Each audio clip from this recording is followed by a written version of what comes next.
Ayah saya meninggal saat saya masuk pesantren. Dan baiknya saya rasakan luar biasa. Beliau mengajar di musalla kecil dulu, sekarang jadi masjid. Itu saya selalu dibawa. Beliau mengajar, saya tidur.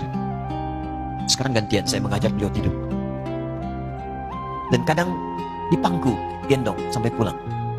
Saya pernah sengaja pura-pura tidur untuk ingin tahu apa yang dikerjakan ayah saya di jalan. Jaga betul supaya nggak bangun. Begitu saya disimpan di kasur dan bangun, diajak bercanda. Saya mau masuk pesantren, beliau nggak sempat ngantar. Saya bertemu, beliau menangis, peluk saya, minta maaf, nggak bisa ngantar ke pesantren. Saya belum mengerti apapun saat itu. Saya bertekad, insya Allah saya belajar dengan sungguh-sungguh. Sepekan, 2 pekan saya dapat panggilan pulang. Saya tanya pada kakak saya yang ikut, sekarang ada di sini. Di mana ayah? Beliau nggak jawab. Sampai di Bandung, paman saya, yuk sekarang saya ke MUI Jawa Barat. Langsung menyampaikan, nampaknya nggak akan terkejar sampai sana, mungkin sudah dimakamkan. Saya ngerti, paham saat itu bahwa beliau telah wafat. Saya pulang. Maghrib saya sampai, saya dapati ibu di ruangan tengah. Saya datangi, saya menahan tangis, tidak tangis sedikit untuk membahagiakan ibu saya. Saya datang, saya peluk. Saya temani tidurnya. Itu pertemuan saya dengan ayah saya terakhir di mimpi. Saya bermimpi melihat sudah pakai kemeja, tersenyum, mendadahi saya. Sudah. Besoknya saya cari kamar. Ternyata Allahu Akbar, apa yang selama ini saya pelajari di pesantren, kitabnya sudah ada di kamar semua. Sudah disiapkan. Saya menangis saat itu, saya bawa mushaf. Jadi bapak saya, ayah saya, itu bajunya pun saat wafat dibagikan kepada sahabat-sahabatnya. Bajunya, kitab-kitab ini dibagikan. Ibu saya menunjukkan kemudian ada jam yang nanti nak pakai. Saya bilang, simpanlah. Saya bawa mushaf. Dengan mushaf itu, saya duduk di ruangan tengah, saya menghadap kiblat dan saya mohon kepada Allah. Ya Allah, saya tak punya kemampuan lagi membahagiakan ayah saya saat hidup di dunia. Tapi mohon jadikan setiap huruf dalam Al-Quran ini, ya Allah, pahalanya mengalir untuk ayah saya. Begitu saya bacakan saat itu, tak bisa saya berhenti. Dan tiba-tiba langsung masuk ayatnya, artinya, posisinya, nomornya. Tak pernah berhenti, masuk. Saya bertekad ingin berbuat baik.